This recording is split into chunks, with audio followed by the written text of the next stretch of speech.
As a business owner, you constantly have to evolve. Everybody has to change now. And where you had to make little changes before, you have to make enormous changes now. I would say probably 2 weeks before we actually got to the point we were closing, we were already, closing our dining rooms. We went to like 1 or 2 staff behind the counter. And then it becomes a safety issue for the staff.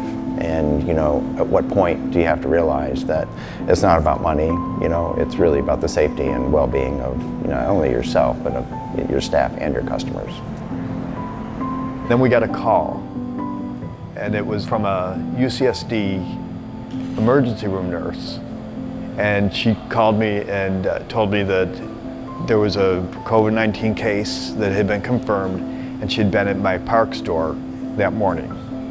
She said, so screen your employees. And that's when we decided, this is getting crazy. We need to close. I don't cry easily, but I cried that day.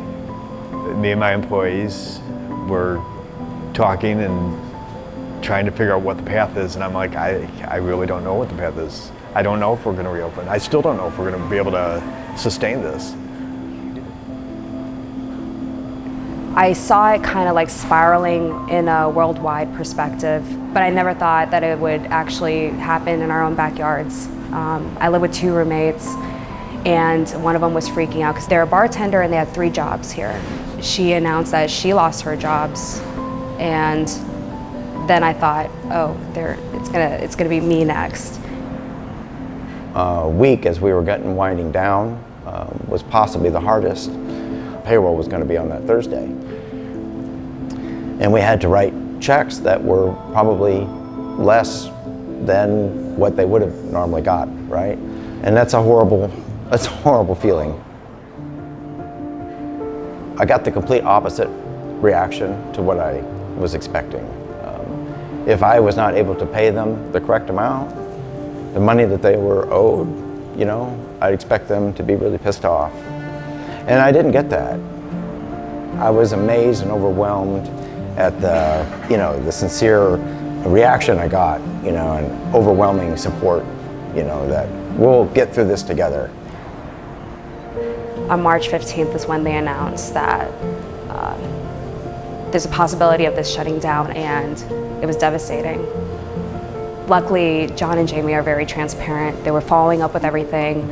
As people were getting more nervous, they kind of had everyone gather around for the last time, which was incredibly emotional. And they laid out all the food for us, told us if you need any supplies, we got you. And I have to give back to that. Like, why wouldn't you? Like, they gave me life and survivability here. The new goal was not to stay open, but was how can we get the employees taken care of?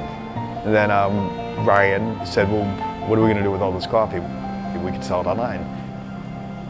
It was something that John and Jimmy always wanted to do, was to sell the whole beans online. So it was kind of this convergence of time and opportunity and necessity. And it's been crazy response. I mean, people are buying bags, they're coming back and buying bags of coffee, they're sending bags to Massachusetts, to Texas, to Wisconsin.